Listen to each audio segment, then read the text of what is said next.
Good morning, students. In the last class, we have completed our first lesson, Harappan civilization. Harappan സംസ്കാരത്തിന്റെ പ്രത്യേകതകൾ അടങ്ങിയ ആദ്യത്തെ ഭാഗം നമ്മൾ complete ചെയ്തിട്ടുണ്ടായി. Today, we are going to discuss second chapter. ഇന്ന് നമ്മൾ രണ്ടാമത്തെ ചാപ്റ്റർ ആണ് ഡിസ്കസ് ചെയ്യാൻ ഉദ്ദേശിക്കുന്നത്. രണ്ടാമത്തെ ചാപ്റ്ററിന്റെ നെയിം എന്ന് പറയുന്നത് king, farmers and town. King, farmers and town. രാജാക്കന്മാർ, കർഷകർ, ടൗൺ, നഗരങ്ങൾ തുടങ്ങിയ ഒരു ഭാഗമാണ് നമ്മൾ രണ്ടാമത്തെ ചാപ്റ്ററിന്റെ നെയിം എന്ന് പറയുന്നത്. ഹാരപ്പൻ സംസ്കാരത്തിന്റെ തകർച്ചയ്ക്ക് ശേഷമുണ്ടായ പ്രത്യേകതകളാണ് ഈ ചാപ്റ്ററിൽ ഡിസ്കസ് ചെയ്യുന്നത്. At the end of the Harappan civilization, several development in different parts of Indian subcontinent. Harappan സംസ്കാരത്തിന്റെ അധംപതനത്തിന് ശേഷം ഇന്ത്യ ഉപഭൂഖണ്ഡത്തിന്റെ പല ഭാഗങ്ങളിലും ചില മാറ്റങ്ങൾ ഉടലെടുത്തു. What are the changes that occurred? എന്തൊക്കെ മാറ്റങ്ങളാണ് ഈ പ്രദേശങ്ങളിൽ ഉണ്ടായത്? First one, Rigveda composed. Rigveda രചിച്ചു. അതൊരു പ്രത്യേകത. വേദങ്ങളുടെ ആരംഭമാണ് ഒന്നാമത്തെ കാര്യം. Agricultural settlement emerge. കാർഷിക അധിവാസ കേന്ദ്രങ്ങൾ ഉടലെടുത്തു. മറ്റൊരു പ്രധാനപ്പെട്ട കാര്യം, new system of disposal of dead introduced in central India and south India. പുതിയ രീതിയിലുള്ള ശവസംസ്കാര രീതികൾ ആരംഭിച്ചു മധ്യ ഇന്ത്യയിലും തെക്കേ ഇന്ത്യയിലും. അതിന്റെ ഒരു പ്രത്യേകത എന്ന് പറയുന്നത് the elaborate stone structure known as megalithic were one of them. അതായത് മെഗാലിത്തിക് പോലെയുള്ള ചില ശിലാ സംസ്കാരങ്ങൾ അല്ലെങ്കിൽ മെഗാലിത്തിക് മഹാശിലാ സംസ്കാരങ്ങൾ ഉടലെടുത്തു എന്നാണ്.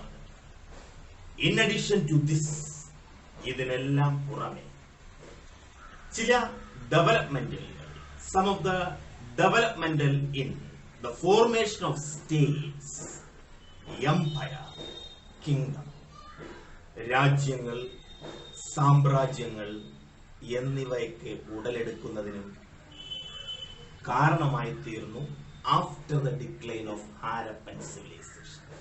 ഹാരപ്പൻ സംസ്കാരത്തിന്റെ തകർച്ചയ്ക്ക് ശേഷം ഉണ്ടായ മാറ്റങ്ങളാണ് പെട്ടെന്ന് ഞാൻ സൂചിപ്പിച്ചത്. ഒരിക്കൽ കൂടെ പറയട്ടെ.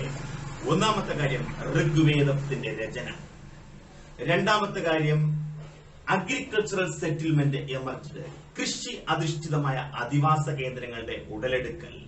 മൂന്നാമത്തെ കാര്യം എന്ന് പറയുന്നത് പുതിയ രീതിയിലുള്ള ശവസംസ്കാര രീതികളുടെ ഉടലെടുക്കൽ. നാലാമത്തെ കാര്യം എംപയർ, ടൗൺ, നഗരങ്ങൾ, സാമ്രാജ്യം പോലെയുള്ള ചില വിസ്തൃതമായ ഒരവസ്ഥയിലേക്ക് ഇന്ത്യ മഹാരാജ്യം കടക്കുന്ന സൂചനകളും നൽകി എന്നതാണ് ഹാരപ്പൻ സംസ്കാരത്തിന്റെ തകർച്ചയ്ക്ക് ശേഷം ഉണ്ടായ മേജർ ഡെവലപ്മെന്റ്. ഇതിൽ രണ്ടു മാർക്കിന് ചോദിക്കാൻ കൊള്ളാവുന്ന ഒരു ക്വസ്റ്റ്യൻ ഉണ്ട്. എന്താണ് മെഗാലിത്തിക് കൾച്ചർ, മഹാശിലാ സംസ്കാരം എന്ന് പറയുന്നത്? Megalithic culture originated in South India after Stone Age. ശിലായുഗത്തിന് ശേഷം ഉടലെടുത്ത ഒരു സംസ്കാരമായിരുന്നു megalithic culture, especially in south India. അത് തെക്കേ ഇന്ത്യയിലാണ്. Literally meaning of megalithic culture. Megalithic കൾച്ചറിന്റെ പ്രധാനപ്പെട്ട മീനിങ്, അർത്ഥം എന്താണ് എന്ന് ചോദിച്ചാൽ എ ബിഗ് സ്റ്റോൺ, വലിയ കല്ല് എന്നാണ്. എ ബിഗ് സ്റ്റോൺ, വലിയ കല്ല് എന്നാണ് അർത്ഥം. That means in this age, ഈ കാലഘട്ടത്തിൽ That was buried away from the habitat area. That was buried away from the habitat area. അതായത് ഈ അടക്കുന്ന രീതി വീടുകളിൽ നിന്ന് വളരെ അകലെയായിരിക്കും. അതാണ് അടക്കുന്ന രീതി വീടുകളിൽ നിന്ന് വളരെ അകലെയായിരിക്കും. അതാണ് ഒരു പ്രത്യേകത എന്ന് പറയുന്നത്. ഏത് മെഗാലിത്തിക് കൾച്ചർ. ചുരുക്കി പറഞ്ഞാൽ graves are encircled by a big piece of stones. ഈ ശവക്കുഴികളുടെ ചുറ്റും വലിയ വലിയ കല്ലുകൾ പാകുന്ന ഒരു രീതി. Graves are encircled by a big piece of stone. കല്ലുകൾ ശവക്കുഴികളുടെ ചുറ്റും കല്ലുകൾ പാകുന്ന ഒരു രീതിയാണ് ഈ ശില സംസ്കാരം എന്നുള്ള രീതിയിൽ പറയുന്നത്. മെഗാലിത്തിക് കൾച്ചർ, മഹാശില സംസ്കാരം എന്ന് പറയുന്നത്. നിങ്ങൾ മനസ്സിലാക്കേണ്ട കാര്യം ഇത്രയേ ഉള്ളൂ. ഹാരപ്പൻ സിവിലൈസേഷൻ എന്ന മാറ്റങ്ങളാണ് ഞാൻ പറഞ്ഞത്. ഫസ്റ്റ് വൺ, ഋഗ്വേദം രചിക്കുന്നു. രണ്ടാമത്, കൃഷിക്ക് അധിഷ്ഠിതമായ അധിവാസ കേന്ദ്രങ്ങൾ ഉടലെടുക്കുന്നു. മൂന്നാമത് ഞാൻ പറഞ്ഞ കാര്യം എന്ന് പറയപ്പെടുന്നത് എന്താണെന്ന് ചോദിച്ചാൽ ഈ പുതിയ രീതിയിലുള്ള ശവസംസ്കാര രീതി ഉടലെടുത്തു എന്നാണ് പറയുന്നത്. ക്ലിയർ. നാലാമത്തത്, ചില കിങ്ഡം, സ്റ്റേറ്റ്സ്, എംപയർ ഇവയെല്ലാം ഉടലെടുക്കുന്നതിന് കാരണമായി തീരുന്നു. ഇതിനുപരി ഞാൻ 2 മാർക്കിന് പറഞ്ഞ കാര്യമാണ് ഇവിടെ പറഞ്ഞത്. മഹാശില സംസ്കാരം എന്ന് പറയുന്നത് സൗത്ത് ഇന്ത്യയിൽ ഉടലെടുത്തു എന്ന് പറഞ്ഞു. ഇതിന്റെ ലിറ്ററലി മീനിങ് ഞാൻ പറഞ്ഞു, ബിഗ് സ്റ്റോൺ എന്നാണ് ഇതിന്റെ അർത്ഥം എന്ന് പറയപ്പെടുന്നത്. ഇതിന്റെ മറ്റൊരു പ്രത്യേകത എന്ന് പറയപ്പെടുന്നത് ശവക്കുഴികളിൽ വലിയ വലിയ കല്ലുകൾ പാകുന്ന ഒരു അവസ്ഥ സൗത്ത് ഇന്ത്യയിൽ നിലനിന്നിരുന്നു എന്നതാണ് ഇതുകൊണ്ട് ഉദ്ദേശിക്കുന്നത്. ക്ലിയർ. ദെൻ മറ്റൊരു പ്രധാനപ്പെട്ട കാര്യം എന്ന് പറയുന്നത്, a lot of sources used by historian to understand this development. ഈ വലിയ മാറ്റങ്ങൾ മനസ്സിലാക്കുന്നതിന് വേണ്ടി ചരിത്രകാരന്മാർ പലതരത്തിലുള്ള ഉറവിടങ്ങൾ ഉപയോഗിക്കാറുണ്ട്. അതായത് എന്തൊക്കെ മാറ്റങ്ങൾ സംഭവിച്ചു എന്ന് മനസ്സിലാക്കുന്നതിന് വേണ്ടി ചരിത്രകാരന്മാർ പലതരത്തിലുള്ള സോഴ്സസ് ഉപയോഗിക്കുന്നു. മോസ്റ്റ് എമംഗ് ദം വാസ്, ഏറ്റവും പ്രധാനപ്പെട്ടത് ഏതെന്ന് പറഞ്ഞാൽ ഇൻസ്ക്രിപ്ഷൻസ് എന്നാണ് പറയുന്നത്. ശിലാലിഖിതങ്ങൾ, കോയിൻസ്, നാണയങ്ങൾ, ടെക്സ്റ്റ് ബുക്ക് എക്സെട്ര. ഇവയൊക്കെയാണ് പ്രധാനപ്പെട്ട ചില സോഴ്സസുകൾ. ചരിത്രകാരന്മാർ ഇത്തരത്തിൽ ഇന്ത്യയിൽ വന്ന മാറ്റങ്ങളെ കുറിച്ച് മനസ്സിലാക്കാൻ ചരിത്രകാരന്മാർ ഉപയോഗിക്കുന്ന ചില പ്രധാനപ്പെട്ട സോഴ്സസുകളാണ് നമ്മളിവിടെ ഡിസ്കസ് ചെയ്തത്. ടെക്സ്റ്റ് ബുക്കുകളുണ്ട്, ബുക്സുകളുണ്ട്, ഇൻസ്ക്രിപ്ഷൻസ് ഉണ്ട്, കോയിൻസ്, നാണയങ്ങളുണ്ട്. അതിൽ ഏറ്റവും പ്രധാനമായിട്ട് ചോദിക്കുന്നു ഇൻസ്ക്രിപ്ഷൻസിനെ കുറിച്ച് ചോദിക്കാറുണ്ട്. 2 മാർക്കിനൊക്കെ പരീക്ഷയ്ക്ക് ചോദിച്ചിട്ടുണ്ട്. എന്താണ് ഇൻസ്ക്രിപ്ഷൻസ് എന്ന് പറയുന്നത്? ഇൻസ്ക്രിപ്ഷൻസിനെ കുറിച്ച് നമ്മൾ നോക്കുമ്പോൾ, inscriptions are writing engraved on hard surface such as stone, metal, pottery, etc. അതായത് കല്ലുകളിലോ പാത്രങ്ങളിലോ അതിന്റെ പരന്ന പ്രതലത്തിൽ പലതരത്തിലുള്ള എഴുത്തുകളും രേഖപ്പെടുത്തിയിരിക്കുന്നു. അപ്പൊ കല്ലുകളിലും പാത്രങ്ങളിലും ലോഹങ്ങളിലും പലതരത്തിലുള്ള എഴുത്തുകൾ പണ്ടുകാലങ്ങളിൽ എഴുതി സൂക്ഷിച്ചിട്ടുണ്ട്. They are permanent records. ഇവ സ്ഥിരമായ ഒരു റെക്കോർഡും കൂടെയാണ്. ഒരിക്കലും നോക്കാം, 2 മാർക്കിന്റെ ക്വസ്റ്റ്യൻ ആണ്. Inscriptions are writing engraved on hard surface such as stone, metal, pottery etcetera. കല്ലുകളിലും പാത്രങ്ങളിലും അതുപോലെ മറ്റുള്ള വസ്തുക്കളിലും എഴുതി രേഖപ്പെടുത്തിയിരിക്കുന്നതാണ് ഏതെന്ന് പറയപ്പെടുന്നത് ശിലാലിഖിതങ്ങൾ എന്ന് പറയുന്നത്. അതിൽ 1 മാർക്കിന്റെ ക്വസ്റ്റ്യൻ കൂടെ ഉണ്ട്. എപ്പിഗ്രാഫി എന്ന് പറഞ്ഞാൽ epigraphy. What do you mean by epigraphy? Epigraphy is the study of inscriptions. Epigraphy is the study of inscriptions. അതായത് ഈ ഇൻസ്ക്രിപ്ഷൻസിനെ കുറിച്ചുള്ള പഠനത്തിന് പറയുന്ന പേരാണ് എപ്പിഗ്രാഫി. അത് 1 മാർക്കിനോ 2 മാർക്കിനോ ചോദിക്കും. ഇൻസ്ക്രിപ്ഷൻ പലപ്പോഴും 2 മാർക്കിന് ചോദിക്കുന്നുണ്ട്, എപ്പിഗ്രാഫി 1 മാർക്കിനും ചോദിക്കാറുണ്ട്. ഓക്കെ അല്ലേ പറഞ്ഞ കാര്യം? യെസ്. ദെൻ ഈ ചാപ്റ്ററിൽ ആദ്യമായിട്ട് പറയുന്ന ഒരു കാര്യം, ജെയിംസ് പ്രിൻസപ്പ് എന്ന് പറയുന്ന ഒരു വ്യക്തി and also a concept Piyadashi. Piyadashi എന്ന് പറയുന്ന ഒരു കൺസെപ്റ്റുമാണ് ഇതിൽ ആദ്യം പറയുന്നത്. James Prinsep and Piyadashi. Some of the most momentous development in Indian epigraphy took place in 1830. Some of the most momentous development in Indian epigraphy. Indian എപ്പിഗ്രാഫിയിൽ ഒരു വളരെ വലിയ മാറ്റം ഉണ്ടാക്കിയ ഒരു വർഷം 1830 ആണ്. എപ്പിഗ്രാഫി എന്താണ് നമ്മൾ പറഞ്ഞല്ലോ, is the study of inscriptions. ശിലാലിഖിതങ്ങളെ കുറിച്ചുള്ള പഠനമാണ് എപ്പിഗ്രാഫി എന്ന് പറയുന്നത്. ക്ലിയർ? അപ്പൊ ഞാൻ പറഞ്ഞ കാര്യം ഇത്രയേ ഉള്ളൂ. 1830 ഇന്ത്യൻ എപ്പിഗ്രാഫിയിൽ, ഇന്ത്യൻ ശിലാ പഠനത്തിൽ ഒരു വലിയ മാറ്റങ്ങൾ ഉണ്ടാക്കി. എന്താണെന്ന് ചോദിച്ചാൽ, James Prinsep, an English mint officer, ഒരു ഇംഗ്ലീഷ് ഉദ്യോഗസ്ഥൻ നാണയ ഡിപ്പാർട്ട്മെന്റിന്റെ തലവനായി James Prinsep was appointed. James പ്രിൻസപ്പിനെ അപ്പോയിന്റ്മെന്റ് ചെയ്തു ഇൻ ഇന്ത്യ. ഇന്ത്യയിൽ 1830 ജെയിംസ് പ്രിൻസപ്പിനെ എന്തോ ചെയ്തു? അപ്പോയിന്റ്മെന്റ് ചെയ്തു.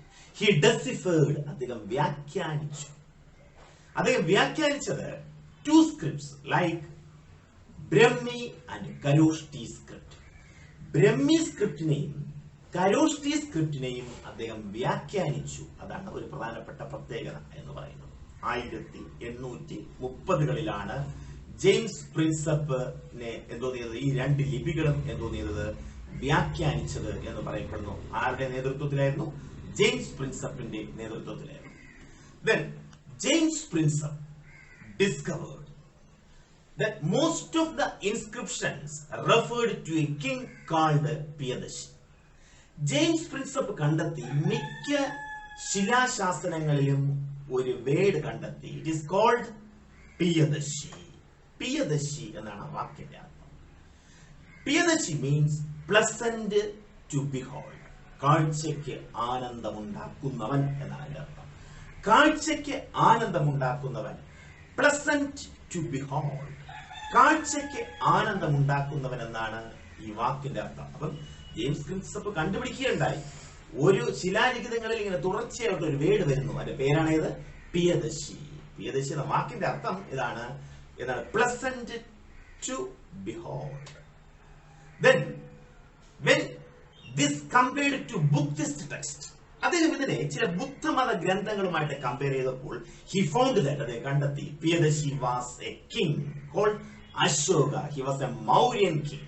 അതായത് ഈ പിയദശി എന്ന് പറയുന്ന ഈ വേർഡ് മൗര്യൻ ചക്രവർത്തിയായിരുന്ന അശോകനാണ് എന്ന് ആർക്ക് ബോധ്യപ്പെട്ടു? നമ്മുടെ ജെയിംസ് പ്രിൻസപ്പിനെ ബോധ്യപ്പെട്ടു.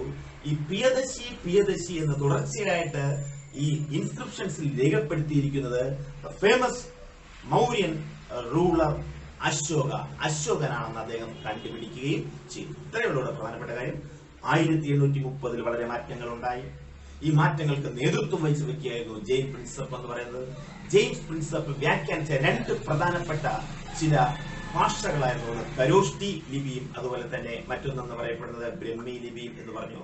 ഇദ്ദേഹം ചെയ്ത ഒരു പ്രധാനപ്പെട്ട കാര്യം, ഈ ഇൻസ്ക്രിപ്ഷൻസിനെ പഠിച്ചപ്പോൾ അദ്ദേഹത്തിന് ഒരു വേർഡ് തുടർച്ചയായിട്ട് ഒരു രാജാവിനെ സൂചിപ്പിക്കുന്നതായിട്ട് തോന്നി. അതിന്റെ പേരാണ് പിയദശി. പിയദശി പിൽക്കാലത്ത് അദ്ദേഹം ബുദ്ധമത ഗ്രന്ഥങ്ങളുമായിട്ട് അദ്ദേഹം താരതമ്യം ചെയ്ത് പഠിച്ചപ്പോൾ അതിന് മനസ്സിലായി അത് ഏത് ചക്രവർത്തിയാണ്? അശോക ചക്രവർത്തിയാണെന്ന് അദ്ദേഹത്തിന് മനസ്സിലാവുകയും ചെയ്തു. It had some major result. ഈ കണ്ടുപിടുത്തം ചില പഠനങ്ങളിലോട്ട് വഴിതെളിച്ചു എന്നാണ് പറയുന്നത്. ഒന്നാമത് പറയുന്ന കാര്യം, it gave a new direction to investigate in the early Indian political history. അതായത് ഇന്ത്യയുടെ രാഷ്ട്രീയ ചരിത്രം പഠിക്കുന്നതിന് ഇതൊരു തുടക്കമിട്ടു എന്നാണ് പറയപ്പെടുന്നത്. It gave a new direction to investigate early Indian political history. ഇന്ത്യയുടെ ആദ്യകാല ചരിത്രങ്ങൾ പഠിക്കുന്നതിന് ഇതൊരു തുടക്കമിട്ടു. അതൊരു പ്രത്യേകതയാണ്, അത് റിസൾട്ടാണ്, ഇദ്ദേഹത്തിന്റെ ഒരു കോൺട്രിബ്യൂഷൻ ആണെന്ന് പറയുന്നത്. രണ്ടാമത്തെ കാര്യം എന്ന് പറയപ്പെടുന്നത്, സ്കോളേഴ്സ് ബിഗാൻ ടു റീകൺസ്ട്രക്ട്. പണ്ഡിതന്മാർക്ക് it reconstruct the major dynasties that ruled in Indian subcontinent. Indian ഉപഭൂഖണ്ഡത്തിൽ ഭരിച്ച പ്രധാനപ്പെട്ട ഡൈനാസ്റ്റീസ്, പ്രധാനപ്പെട്ട രാജവംശങ്ങളെ കുറിച്ച് മനസ്സിലാക്കുന്നതിനും പണ്ഡിതന്മാർക്ക് കഴിഞ്ഞു. ഇതിലൂടെ ചെയ്ത പ്രധാനപ്പെട്ട കാര്യങ്ങൾ, ഒന്നാമത്തെ കാര്യം ഇന്ത്യയുടെ രാഷ്ട്രീയ ചരിത്രം, പുരാതന രാഷ്ട്രീയ ചരിത്രം മനസ്സിലാക്കാൻ കഴിഞ്ഞു എന്ന് പറഞ്ഞു. Began to reconstruct major dynasties that ruled Indian subcontinent. Indian ഉപഭൂഖണ്ഡത്തിൽ ഭരിച്ചിരുന്ന രാജവംശങ്ങളെ കുറിച്ച് മനസ്സിലാക്കാൻ എന്തോ ചെയ്തു? പണ്ഡിതന്മാർക്ക് കഴിഞ്ഞു. ഇൻ അഡീഷൻ ടു ദിസ്, ഇതിനെല്ലാം ഉപരി scholars began to shift their focus on political history. അതായത് പണ്ഡിതന്മാർക്ക് ശ്രദ്ധ പതിപ്പിക്കാൻ കഴിഞ്ഞു രാഷ്ട്രീയമായിട്ടുള്ള ചരിത്രത്തിലും. അതിനുപരി to investigate social, political, economic development, ഇന്ത്യയുടെ സാമൂഹികമായിട്ടുള്ള അവസ്ഥയെക്കുറിച്ചും സാമ്പത്തികമായിട്ടുള്ള അവസ്ഥയെക്കുറിച്ചും അതുപോലെ തന്നെ രാഷ്ട്രീയമായ അവസ്ഥകളെ കുറിച്ചൊക്കെ മനസ്സിലാക്കുന്നതിന് ചിന്തകന്മാർക്ക് കഴിഞ്ഞു എന്നതാണ് ഈ ജെയിംസ് പ്രിൻസപ്പിന്റെ വരവോടുകൊണ്ടായ മാറ്റങ്ങൾ പ്രധാനമായിട്ട് ഒന്ന് ഓർമ്മിക്കേണ്ടത് ഏതാണ് investigate early Indian political history അതൊരു കാര്യം. രണ്ടാമത് കാര്യം to understand major dynasties that ruled in India, ഇന്ത്യയിൽ ഭരിച്ച രാജവംശങ്ങളെ കുറിച്ച് മനസ്സിലാക്കുന്നതിനും ഇതിനുപരി പണ്ഡിതന്മാർക്ക് ശ്രദ്ധ കേന്ദ്രീകരിക്കാൻ കഴിഞ്ഞു. ഏതൊക്കെ മേഖലകളിലാണെന്ന് ചോദിച്ചാൽ ഏതാണ് രാഷ്ട്രീയ ചരിത്രത്തിലും സാമ്പത്തിക ചരിത്രത്തിലും സാമൂഹികമായിട്ടുള്ള വികാസത്തിലേക്ക് ശ്രദ്ധ പതിപ്പിക്കാൻ കഴിഞ്ഞു എന്നതാണ് ഏറ്റവും പ്രധാനപ്പെട്ട കാര്യം. അപ്പൊ ഇന്ന് നമ്മൾ ഡിസ്കസ് ചെയ്ത കാര്യങ്ങൾ എന്ന് പറയുന്നത് after the decline of Harappan civilisation what were the major development took place, എന്തൊക്കെ മാറ്റങ്ങൾ ഉണ്ടായി എന്നുള്ള കുറച്ച് കാര്യങ്ങൾ പറഞ്ഞു. അതിൽ നമ്മൾ 2 മാർക്കിന് ക്വസ്റ്റ്യൻ പറഞ്ഞു മെഗാലിത്തിക് കൾച്ചർ എന്ന് പറഞ്ഞു. മെഗാലിത്തിക് കൾച്ചറിന്റെ കാര്യങ്ങൾ നമ്മൾ പറഞ്ഞായിരുന്നു 2 മാർക്കുകൾ. ശവ അടക്ക് രീതിയെ കുറിച്ചാണ്, അതായത് ശവക്കല്ലറകളിൽ എന്തോന്നു വലിയ വലിയ കല്ലുകൾ പാകുന്ന ഒരു രീതിയെ കുറിച്ച് പറഞ്ഞു. അത് കഴിഞ്ഞ ശേഷം ഞാൻ പറഞ്ഞു ഇൻസ്ക്രിപ്ഷൻസിനെ കുറിച്ച് പറഞ്ഞു. 2 മാർക്കിന് ഇൻസ്ക്രിപ്ഷൻസ്, 1 മാർക്കിന് എപ്പിഗ്രാഫി എന്നുള്ളത് പറഞ്ഞു. മനസ്സിലാവുന്ന കാര്യം ഇൻസ്ക്രിപ്ഷൻസ് എന്ന് പറഞ്ഞ കാര്യവും അതുപോലെ എപ്പിഗ്രാഫി എന്നുള്ള കാര്യവും നമ്മൾ പറഞ്ഞായിരുന്നു. അതിനുശേഷം ഞാൻ പറഞ്ഞത് ജെയിംസ് പ്രിൻസപ്പിന്റെ വരവും അതിനുശേഷം ഉണ്ടായ മാറ്റങ്ങളെ കുറിച്ചാണ് നമ്മൾ ഈ ക്ലാസ്സിൽ ഡിസ്കസ് ചെയ്തത്. ജെയിംസ് പ്രിൻസപ്പ് 1930 വന്നു, ഇംഗ്ലീഷ് ഓഫീസർ ആയിരുന്നു. അദ്ദേഹം അതിനുശേഷം 2 ലിപി അദ്ദേഹം വ്യാഖ്യാനിച്ചു എന്ന് പറഞ്ഞു. അതിനുശേഷം എന്തോ ചെയ്തു, ഇന്ത്യയുടെ പ്രശസ്തനായ ഒരു ചക്രവർത്തി അശോകനെ കുറിച്ച് മനസ്സിലാക്കാൻ കഴിഞ്ഞു. അത് ഒരു പുതിയ തലത്തിലോട്ട് നയിക്കുവാൻ എന്തോ ചെയ്തു കഴിയുകയും അതിന്റെ ഫലമായി ഉണ്ടായ ചേഞ്ചസുകളൊക്കെയാണ് നമ്മൾ ഈ ക്ലാസ്സിൽ ചർച്ച ചെയ്തത്. ഈ ക്ലാസ്സിലെ കാര്യങ്ങൾ നിങ്ങൾക്ക് മനസ്സിലായെന്ന് വിചാരിക്കുന്നു. ഇത് വളരെ കൃത്യമായിട്ട് തന്നെ ഈ തുടക്കത്തിലെ ക്ലാസ് പഠിക്കുക. അതിനുശേഷം നമ്മൾ അടുത്ത ക്ലാസ് മുതൽ ഡീറ്റെയിൽ നമ്മൾ എടുത്ത് തുടങ്ങുന്നതായിരിക്കും. എനിവേ എല്ലാവർക്കും മനസ്സിലാക്കണമെന്ന് വിചാരിക്കുന്നു. Okay, yes.